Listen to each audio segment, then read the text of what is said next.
तरह से महाराजा अशोक ने भिक्षुओं को धर्म प्रचार के लिए थोड़ा सा सपोर्ट किया था, और उसी तरीके से बहन जी हमें सपोर्ट करें। लोग कोई उनको बुरा बोल देता है, मजाक कर लेता है, तो उनको भी इच्छा होती है उनसे झगड़ जाने की, और बाहर के लोग जब उनको तंग करते हैं उनको भी इच्छा होती है उनको गाली दे देने की, सब कुछ होती है। लेकिन जब वह बाहर का कोई बच्चा उनसे झगड़ता है, उनको परेशान करता है, तो वो यही कहते हैं कि हमसे आकर कहते हैं बंटी जी हम भी झगड़ सकते थे लेकिन हम चीवर पहने थे इसलिए नहीं। इतनी मजबूत करना है कि अगर वह डिसरोग भी होकर के जाए, उपासक रूप में जाए, तो उस पढ़ाई के दम पे अपने जीव को पार्जन कर सकें। हमारे भिक्षु लोग सामान्य शिक्षा नहीं लेंगे तब तक वह बुद्ध धर्म को भी नहीं समझ सकते हैं। अगर वो वर्तमान साइंस नहीं पढ़ेगा तो बुद्ध की साइंस अच्छा व्यक्ति नहीं था। उसने अपने कर्मचारी को जगाया और जगाने के बाद पूरे हाल में पानी डलवा दिया। जब हाल में पानी पड़ गया, ठंडी का महीना था, लोग निराश होकर के चले गए और वो रास्ते में कहीं रात भर रुके। उनको लोगों ने, पुलिस वालों ने भी वहाँ से भगा दिया।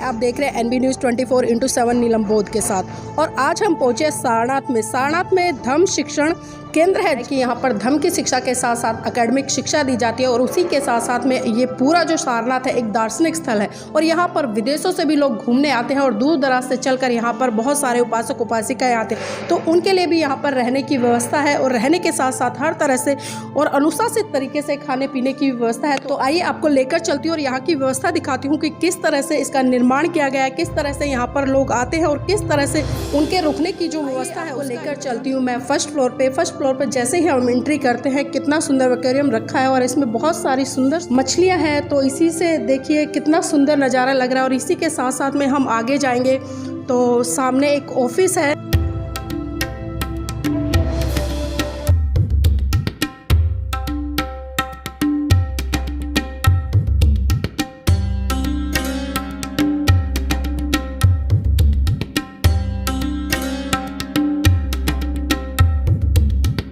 तो आइए आपको लेकर चलती हूँ और दिखाती हूँ यहाँ पर जिस तरह से लोग दूर दराज से जो आते हैं उनके रहने की व्यवस्था किस तरह से है। फ़िलहाल यहाँ पर बहुत सारे लोग आए थे अभी 3-4 दिन से, जिस तरह से यहाँ पर धार्मिक स्थलों, और ये वो रूम है। मैं इस रूम को इसलिए दिखा रही हूँ क्योंकि ये रूम अभी फ़िलहाल खुला हुआ है और लगातार पिछले 4 दिन से इसी रूम में हम निवास कर रहे हैं। जो तो आप देख सकते हैं कि कितने अच्छे तरीके से यहाँ पर भंते जी के द्वारा व्यवस्था की गई है। हमें किसी तरह की भी परेशानी नहीं हुई है, चाहे बिजली हो, पानी हो, खाना हो, हर चीज़ हमें समय से यहाँ पर उपलब्ध हुई है। और उसका एक बहुत बड़ा कारण है क्योंकि जो यहाँ पर मोंक रहते हैं, मोंकों को बहुत अच्छे तरीके से यहाँ पर भंते जी ने अनुशासित किया हुआ है, और जिस तरह से हर व्यवस्था और एक एक चीज़ को बड़ी बारीकी से ध्यान में रखते हुए पर डे हर मोंक की ड्यूटी लगती है। जिस चीज़ की विशेष तौर पर मैं बात कर रही थी कि यहाँ पर अनुशासन आपको देखने के लिए बहुत अच्छे तरीके से मिलेगा। और जो रूम की व्यवस्था है, हर रूम में 2 बेड, 3 बेड, 4 बेड रखे गए, और यहाँ पर बहुत सारे रूम्स बनाए गए हैं ताकि लोग यहाँ पर आकर किसी भी तरह की समस्या उनको झेलनी ना पड़े। अभी वर्तमान में यहाँ पर काम चल रहा है, और जिस तरह से सामने आप महाकारुणिक तथागत बुद्ध की प्रतिमा देख पा रहे होंगे, और जो ये सामने का स्थान है इसके बारे में मैं थोड़ा आपको बताना चाहूँगी। बेसमेंट से लेकर जितने भी फ्लोर यहाँ पर बने हुए हैं, हर फ्लोर पे ये जो जगह है महाकारुणिक तथागत बुद्ध के लिए आरक्षित है, क्योंकि इसका एक विशेष कारण है। क्योंकि जितना भी ये स्पेस दिया गया है नीचे से लेके ऊपर तक, क्योंकि ऊपर लोग घूमते हैं, और महाकारुणिक तथागत बुद्ध के प्रति जो सम्मान व आदर है उसको महत्व प्रदान करने के लिए इस तरह की व्यवस्था को यहाँ पर सुनिश्चित किया गया है। और इसी प्रकार से 3 मंजिल पे लाइब्रेरी की व्यवस्था की गई है। एक पे धार्मिक लाइब्रेरी है, दूसरी पे सामाजिक लाइब्रेरी है, और तीसरी पे एकेडमिक लाइब्रेरी है। और सबसे महत्वपूर्ण जानकारी मैं देना चाहूँगी खासकर जो धम्मा लाइब्रेरी है उसके बारे में। यहाँ पर खाली एक विशेष धर्म के लिए पुस्तकें नहीं है, बल्कि जितने भी धर्म हैं उनके अध्ययन के लिए, ताकि लोग तुलनात्मक अध्ययन कर किसी अच्छे निर्णय पर पहुंच सके। क्योंकि बाबा साहब भी कहते थे कि इस देश के जो लोग हैं बहुत ही धार्मिक कर्मकांडों में फंसे हुए हैं। जब लोग यहाँ पर आकर उनका अध्ययन करेंगे और तुलनात्मक अध्ययन करेंगे तो एक सही निर्णय पर पहुंचकर विज्ञान की तरफ बढ़ेंगे और बुद्ध की आइडियोलॉजी को समझने का भी प्रयास करेंगे, तो वह निश्चित तौर पर बुद्ध के धर्म की ओर आकर्षित हो सकेंगे। तो इसीलिए यहाँ पर इस लाइब्रेरी का निर्माण किया गया है और जिस तरह से आप देख पा रहे हैं बहुत ही सुंदर तरीके से इस लाइब्रेरी को यहाँ पर स्थापित किया गया। अभी काम चल रहा है, मैंने जैसे कि बताया है। और जिस तरह से आप यहाँ पर जो टेबल है वो भी देख पा रहे होंगे, अभी बन रही हैं, अभी यहाँ पर चेयर भी लगनी बाकी है और एक तरह से इसको कॉन्फ्रेंस रूम भी बनाया गया है। तो आइए आपको लेकर चलती हूँ मैं इसके सेकंड फ्लोर पे। जिस तरह से नीचे रूम बनाए गए हैं उसी तरह से यहाँ पर भी बनाए गए हैं। और जिस तरह से आप सामने देख पा रहे होंगे कि परम पूज्य बाबा साहब का जो छाया चित्र है वो रखा है। और इसका जैसे कि हमने बताया कि हर फ्लोर पे सिस्टम किया गया है महाकारुणिक तथागत बुद्ध को वहाँ पर स्थापित करने का। और इसी तरह से आइए मैं आपको थर्ड फ्लोर पर भी लेकर चलती हूँ, वहाँ पर भी काम चल रहा है।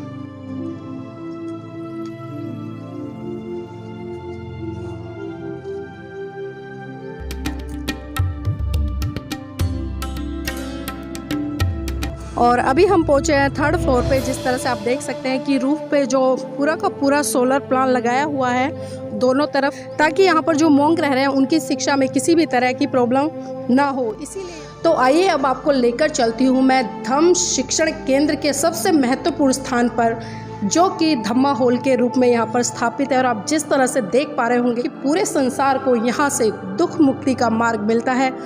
देखिए कितना खूबसूरत नज़ारा है, कितनी शांति है। चारों तरफ जो पंचशील हैं उसकी जो पट्टियां हैं वो लगी हुई हैं और सामने भंते जी विराजमान हैं। और जिस तरह से बहुत ही सुंदर प्रतिमा महाकारुणिक तथागत बुद्ध की लगी हुई है, जो कि पूरे विश्व को संदेश देती है करुणा, मैत्री, भाईचारे का। और जिस तरह से महाकारुणिक तथागत बुद्ध ने दुख मुक्ति के लिए पूरे संसार के लिए काम किया, आज उसी कड़ी में भंते चंद्रिमा जी भी लगे हुए हैं। और जिस तरह से बाबा साहब का जो सपना था कि शिक्षित बनो, संगठित रहो, संघर्ष करो और इस पूरे भारत को बोधमय करो, आज उसी कड़ी में भंते जी बहुत ही महत्वपूर्ण भूमिका निभा रहे हैं। तो आइए एक चर्चा करेंगे आज भंते जी के साथ में। सादर बंदामी भंते जी। भंते जी, जानना चाहूँगी जिस तरह से इस धम्म शिक्षण केंद्र की स्थापना हुई है, इसके पीछे पहले तो उद्देश्य क्या रहा और आपको कहाँ से प्रेरणा मिली? नीलम जी, सबसे पहले तो आपका और आपके इस चैनल का जो भी दर्शक हैं उन सबको मैं इस सारनाथ की पवित्र भूमि से मंगल कामना ज्ञापित करता हूँ। आपका आभार ज्ञापित करता हूँ कि आप इस पवित्र भूमि पर आई हैं और इस धम्मा लर्निंग सेंटर के बारे में आप एक कवरिंग कर रही, रिपोर्टिंग कर रही हैं।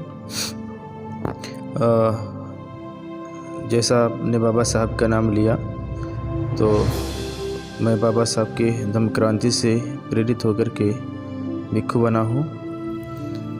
बाबा साहब ने हमें बुद्धमय भारत बनाने के लिए आदेशित किया हुआ है। बाबा साहब के उसी बुद्धमय भारत के सपनों को साकार करने के लिए, प्रबुद्ध भारत बनाने के लिए एक छोटा सा प्रयास कर रहा हूँ अपने स्तर से। सारनाथ में इस भूमि पर जहाँ भगवान बुद्ध ने पहला उपदेश दिया था, धम्मा लर्निंग सेंटर की स्थापना कर रहा हूँ। और इस स्थापना के माध्यम से, इस केंद्र के माध्यम से हमसे जितना हो सकेगा मैं उसी बाबा साहब के बुद्धमय भारत के लिए प्रयास करता रहूँगा। भंते जी, रात को जिस तरह से आप देशना दे रहे थे तो मैं जानना चाहूँगी और हमारे दर्शक भी जानना चाहेंगे कि यहाँ की जो स्थापना की गई और जिस लक्ष्य को लेकर की गई उसके पीछे एक बहुत बड़ी घटना है, उस घटना का जिक्र जरूर करें। नीलम जी, घटना क्या, घटनाओं से प्रेरणा मिलती है। मैं कुशीनगर में रहता था, बर्मिस बुद्ध विहार में। तो उस बुद्ध विहार को बर्मिस लोगों ने बनाया था।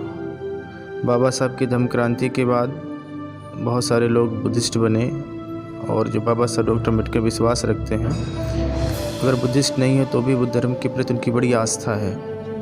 तो उनकी इच्छा होती है कि वो सारनाथ जाएँ, बुद्धगया जाएँ, कुशीनगर जाएँ, लुम्बिनी जाएँ, वैशाली जाएँ, और लोग जाते भी हैं। लेकिन हम 95 में कुशीनगर में रहे और 2012 तक वहाँ रहे।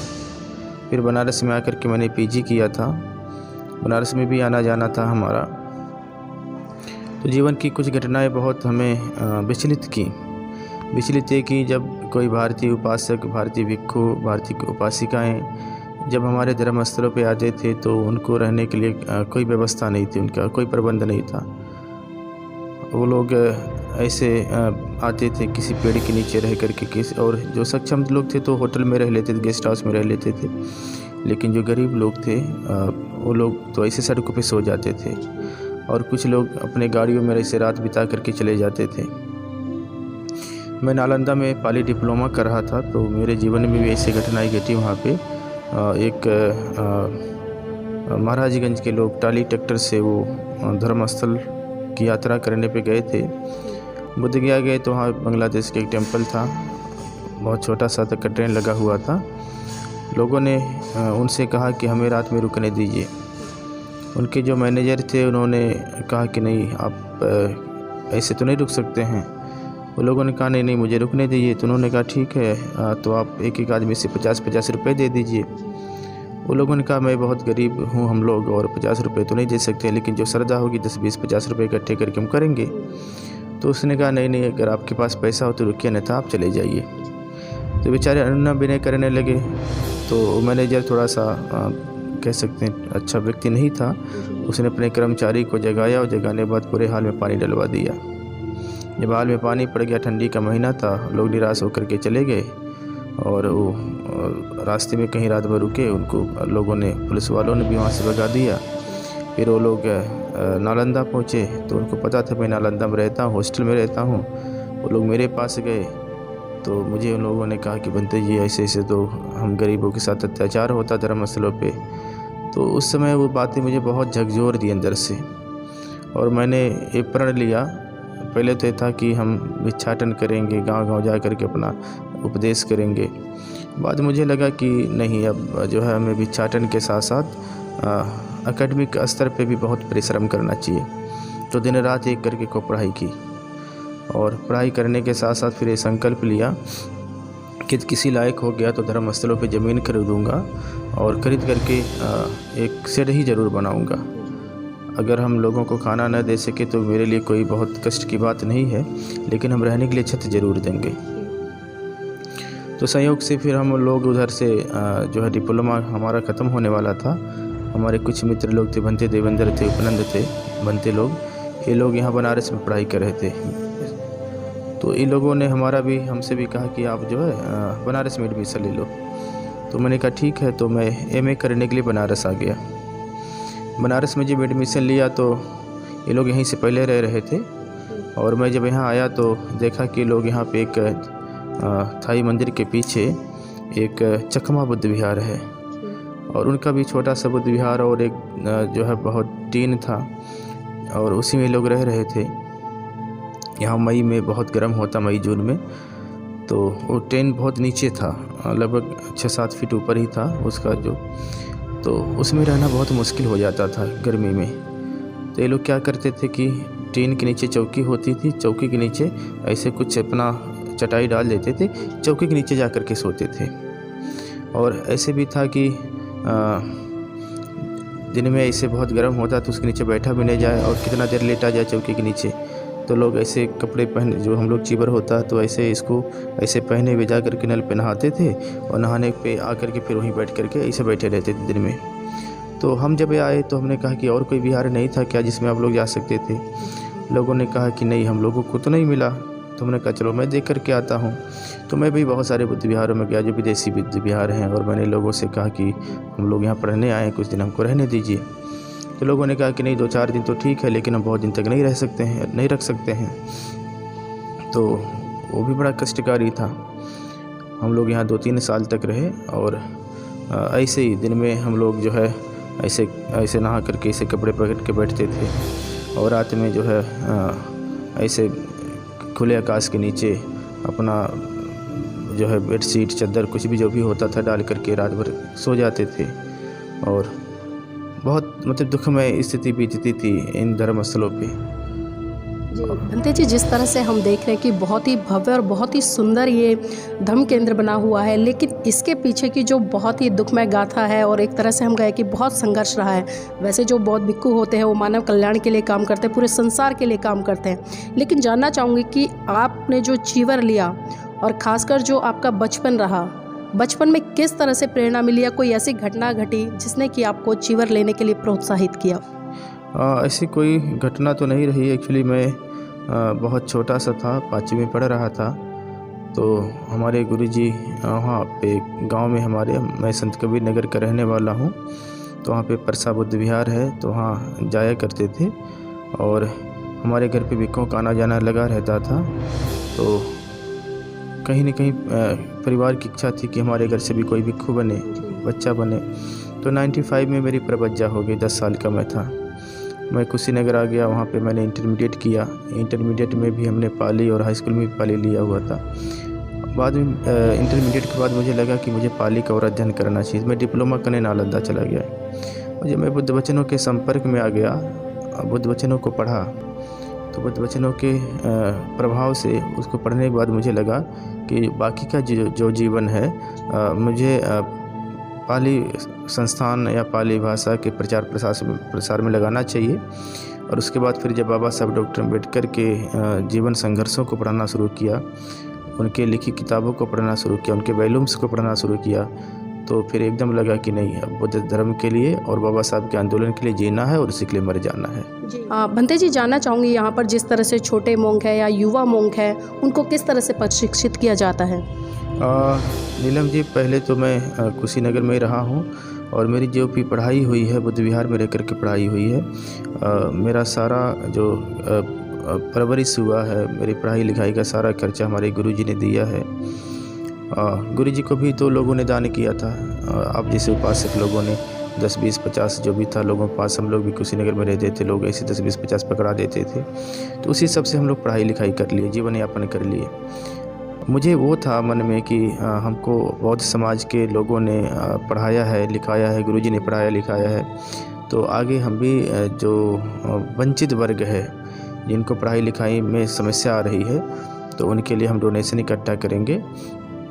डोनेशन इकट्ठा करने के बाद जिस तरह से मैंने अपनी पढ़ाई करी है, समान शिक्षा के साथ धर्म विनय की शिक्षा ली है, तो मैं जो भी इस देश का, इस स्टेट का और बाहर का भी यदि कोई बुद्ध वचनों को पढ़ना चाहेगा, सामान्य शिक्षा प्राप्त करना चाहेगा, तो हमसे जितना हो सकेगा हम उसकी मदद करते रहेंगे, उसको पढ़ाएंगे।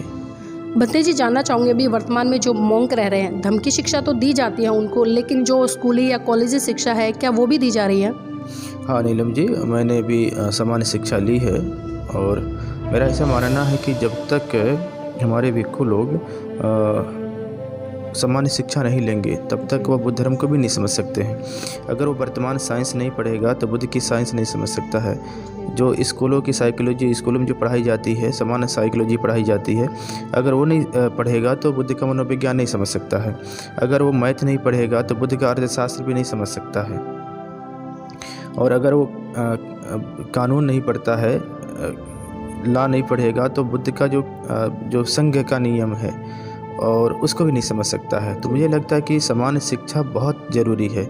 और समान शिक्षा ऐसे भी हमारे यहाँ बहुत सारे लोग जो है पढ़ते लिखते हैं, बाद में बहुत सारे लोग डिसरोग हो जाते हैं, गृहस्थ जीवन में चले जाते हैं। तो हमारा ये प्रयास है कि जो लोग यहाँ पे हैं उनको उनकी एकेडमिक स्थिति, उनका समान शिक्षा इतनी मजबूत करना है कि अगर वह डिसरोग भी होकर के जाएँ, उपासक रूप में जाएँ, तो उस पढ़ाई के दम पे अपने जीविकोपार्जन कर सकें।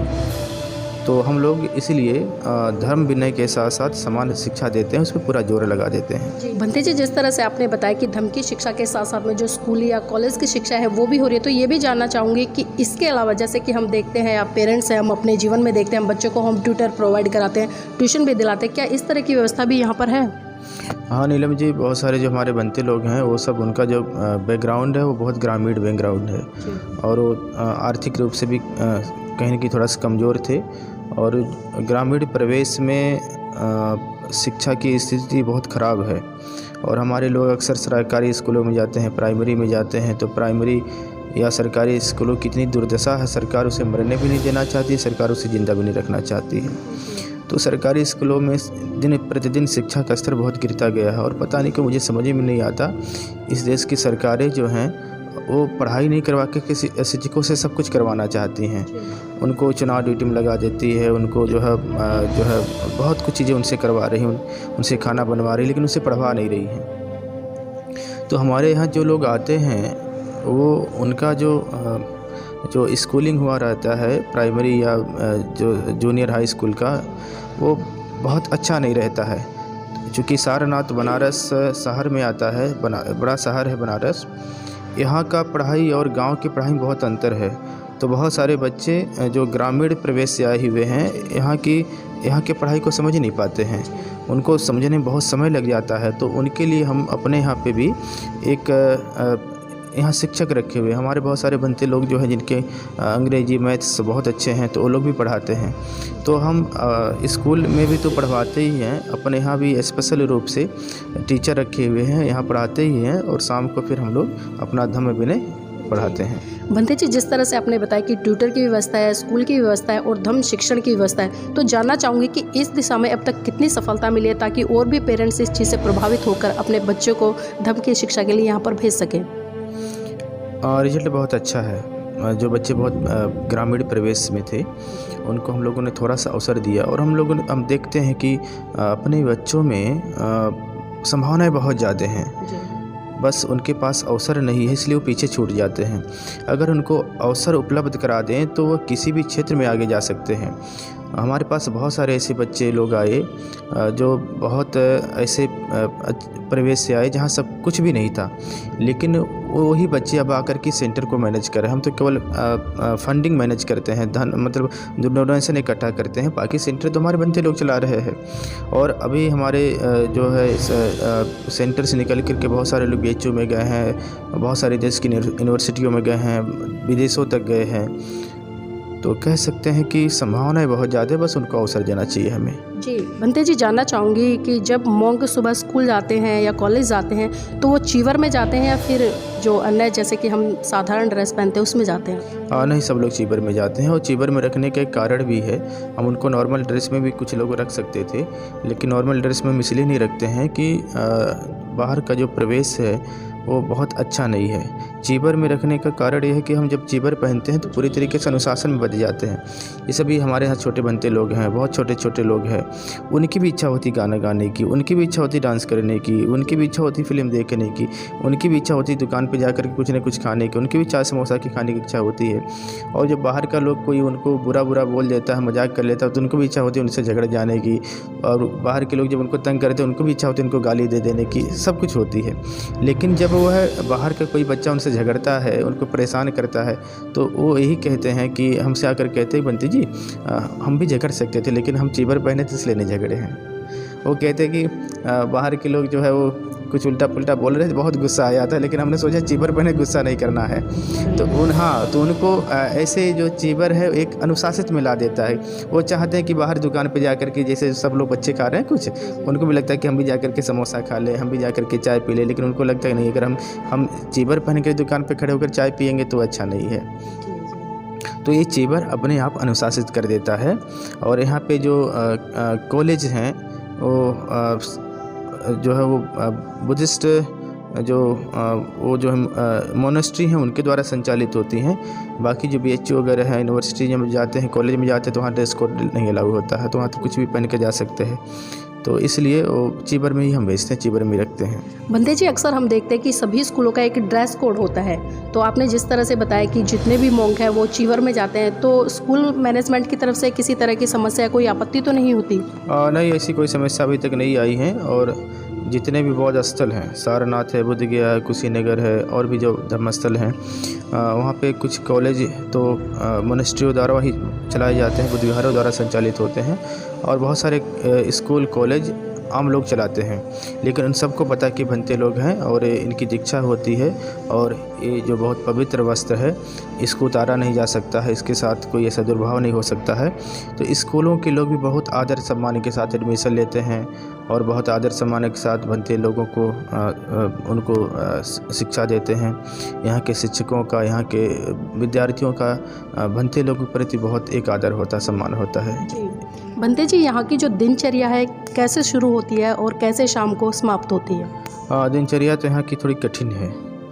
कठिन इसलिए है कि सुबह यहाँ हमारे यहाँ 5 बजे पूजा होती है और जब 5 बजे पूजा होती है तो आप समझ लीजिए कि 4 साढ़े 4 बजे जगना ही पड़ जाएगा और उसके बाद सबके अपने कुछ कार्य बांटे हुए हैं। हमारे यहाँ कर्मचारी 1 ही 2 हैं, बहुत सारे कर्मचारी हमारे यहाँ हैं नहीं, तो हम लोग सब काम अपने खुद करते हैं। तो हम लोग सुबह अपना जग करके अपना पूजा करते हैं। पूजा करने के बाद हम लोग सब लोग अपना सफाई करते हैं कैंपस की। सबकी अपनी ड्यूटी बटी हुई है कि कौन कहाँ पे सफाई करेगा। सफाई करने के बाद फिर लोग अपना नहाएंगे, तैयार हो जाएंगे, फिर नाश्ता करेंगे। नाश्ता करने के बाद सब लोग स्कूल चले जाते हैं। और जो यहाँ पे बिहार में रहते, जो सीनियर लोग रहते बिहार में रहते हैं, वो अपना स्वाध्याय करते हैं, अपना ध्यान करते हैं और भी बिहार में बहुत कुछ चीज़ें चल रही हैं उसको मैनेज करते हैं। शाम को सब लोग आते हैं तो फिर वो जो है यहाँ पे जो दूसरे शिक्षक हैं जो यहाँ परमानेंट हैं, ट्यूटर हैं, वो लोग पढ़ाना शुरू कर देते हैं। फिर शाम को 5 बजे हमारे यहाँ जो है घंटी लग जाती है। फिर सब लोग अपना तैयारी करने लगते हैं। 6 बजे पूजा हो जाती है, होने शुरू हो जाता है। पूजा के बाद ध्यान होता है। ध्यान के बाद थोड़ा सा लोग अपना धार्मिक चर्चा पर चर्चा करते हैं। फिर शाम को उनको जो है अल्पाहार दिया जाता है। अल्पाहार देने के बाद सब लोग अपना चाहे तो धार्मिक पढ़ाई करें, चाहे एकेडमिक पढ़ाई करें, फिर सो जाते हैं। फिर सुबह जो है 4 बजे जगते हैं। हम लोग 11 से 12 के बीच में सबको लंच देते हैं। भंते जी, जिस तरह से अभी हमने तीनों फ्लोर का मुआयना किया और हमने देखा अभी काम भी चल रहा है, तो इतनी बड़ी व्यवस्था, क्योंकि बाबा साहब ने हमेशा संगठन की बात करी, शिक्षा की बात करी और संघर्ष की बात करी, तो उन तीनों ही कड़ी में आप बहुत हमें खरे उतरते नज़र आए हैं। तो किस तरह से इसकी व्यवस्था हो पा रही है, ज़रा इस पर भी प्रकाश डालें। बाबा साहब डॉक्टर अम्बेडकर के ही प्रेरणा से हम लोगों ने एक सोसाइटी बनाई है, सारनाथ महाविहार धम्म शिक्षण समिति, और उस समिति के नाम से इस ज़मीन को क्रय किया गया था और समिति के माध्यम से ये सेंटर बन रहा है। समिति हमारी 1280 GB है। तो हम बहुत सारे लोगों से डोनेशन की अपील करते हैं कि आप हमें थोड़ा सा डोनेशन करें, मदद करें, इससे हम सेंटर को भी बना ले जाएं। और इधर के आसपास गाँव में, ज़िलों में हम लोगों का थोड़ा सा काम हम लोग जाते हैं प्रचार प्रसार के लिए। तो बहुत सारे लोगों से हम लोग कहते भी हैं कि आप कुछ हमें जो है गेहूँ, आटा जो भी है जो आप उत्पन्न करते हो हमारे यहाँ भेज दिया करिए। वहाँ बहुत सारे बनते लोग भी रहते हैं, बहुत सारे उपासक उपासिकाएँ भी आते हैं। तो जो उपासक लोग हैं वो समय समय पर सेंटर पे भी आते हैं। बहुत सारे लोग यहाँ कुछ राशन का व्यवस्था कर देते हैं और कुछ लोग डोनेशन देते हैं। उन्हीं डोनेशनों को इकट्ठा करके हम लोग इस काम को पूरा कर रहे हैं। जी भंते जी, जिस तरह से यहाँ पर मोंक है और आपके सानिध्य में सबकी देखरेख हो रही है, तो ये भी जानना चाहूँगी कि चारिका के लिए भी जाते हैं क्या? हाँ, हम लोग अक्सर जाते हैं और सेंटर पे तो बहुत कम रहते हैं और मेरा तो बहुत बिजी शेड्यूल है। अभी जो है मैं इधर थोड़ा सा काम चल रहा है तो बीच में हमको रुकना पड़ता है, काम को देखना पड़ता है। अन्यथा मैं तो पूरा समय अपना समाज के बीच में ही दे रहा हूँ। समाज के लोगों को जो बुद्ध की शिक्षाएं हैं, जहाँ तक जितना मैंने बाबा साहब को पढ़ा है, जितना हमने अपने बहुजन महापुरुषों को पढ़ा है, उनकी विचारधारा को लोगों तक पहुँचाता हूँ, उनसे बात करता हूँ और जैसे समय मिलता फिर मैं आकर के सारनाथ सेंटर में अपना काम देखने लगता हूँ। भंते जी, अक्सर हम देखते हैं कि एक बौद्ध भिक्खु है, उसका राजनीति से कोई भी लेना देना नहीं होता, लेकिन बाहर रहकर राजनीति को बड़े ही अनुशासित तरीके से चलाने के लिए वो उपासक या उपासिकाओं को मोटिवेट करते हैं। जी ने आपको जिस तरह से राज्य मंत्री का दर्जा दिया और आपने उसको भी बड़े अच्छे तरीके से निभाया, तो मैं थोड़ा सा जानना चाहूँगी और हमारे दर्शक भी जानना चाहेंगे, इस पर थोड़ा प्रकाश जरूर डालें कि किस तरह से इन दोनों चीज़ों को आप साथ लेकर चल पाए। देखिए, जहाँ तक मैं समझता हूँ बहन जी के साथ मेरा लंबा समय बीत गया है। मेरा पूरा परिवार बीएसपी आंदोलन को समर्पित रहा है और कह सकते हैं कि मैं बीएसपी के नर्सरी में पैदा हुआ हूँ। तो मानवर कांसी राम साहब के प्रति बड़ा आदर है, माननीय बहन जी के प्रति बड़ा आदर है। पूरा जो बीएसपी परिवार है उसके प्रति बड़ा आदर है। रही बात मैं जहाँ तक समझता हूँ, मैं बहन जी को ऐसा मानता हूँ कि बहन जी के जीवन का एक पक्ष राजनीति है, लेकिन संपूर्ण पक्ष राजनीति नहीं बहन जी के जीवन का।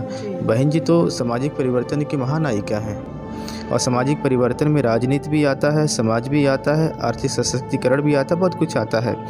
तो माननीय बहन जी ने मुझे अंतर्राष्ट्रीय बौद्ध संस्थान का चेयरमैन बनाया था, राजमंत्री का दर्जा दिया था और मैं तो बहन जी को केवल राजनेता ही नहीं समझता हूँ, मैं तो बहन जी को अशोक की दृष्टि से देखता हूँ। जिस तरह से महाराजा अशोक ने लोक कल्याण किया है, जिस तरह से महाराजा अशोक ने धम्म प्रचार प्रसार के लिए बौद्ध भिक्षुओं को जिम्मेदारी दी थी, धम्मदूत नियुक्त किए थे, मैं महाराजा अशोक को याद करता हूँ। और जब मैंने बहन जी ने मुझे चेयरमैन बनाया था तो मैं ऐसे सोचता था कि महाराजा अशोक हैं माननीय बहन जी, और जिस तरह से महाराजा अशोक ने भिक्षुओं को धम्म प्रचार के लिए थोड़ा सा सपोर्ट किया था और उसी तरीके से बहन जी हमें सपोर्ट कर रही हैं। तो मैं तो यही सोच रहा था और आज भी मैं मानता हूँ कि माननीय बहन जी हमारी अशोक ही हैं और हम उनके भिक्षु हैं और हम उन जो है अपने तरीके से समाज में भगवान बुद्ध की शिक्षाओं का प्रचार प्रसार कर लेते हैं। जी,